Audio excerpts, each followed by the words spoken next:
spinach planting. So ito po yung paraan ng pagtatanim ng spinach namin dito sa Japan. So binubutasan muna namin bago namin tamnan. So buto lang to. So buto lang tinatanim namin dyan. So ito after 2 weeks tumubo na sila.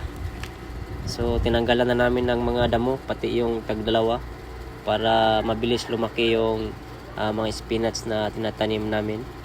So kailangan ng tanggalan yung nagdoble para mabilis lang lumaki. So at ito after 2 months sina-harvest na namin. So mabilis lang i-harvest ang spinach. So 2 months lang pwede na natin ma-harvest. Ito napaka crispy ng mga pananim namin. Ito ina-harvest namin, napaka crispy. So binubulad muna namin, pininita ng konti. So ito naman naabutan kami ng taglamig dahil sa sobra ng dami ng aming natanim. So hindi na namin nakayanang tapusin agad. So naabutan kami ng snow. So kailangan muna namin ipagpag bago ipasok sa tray o container.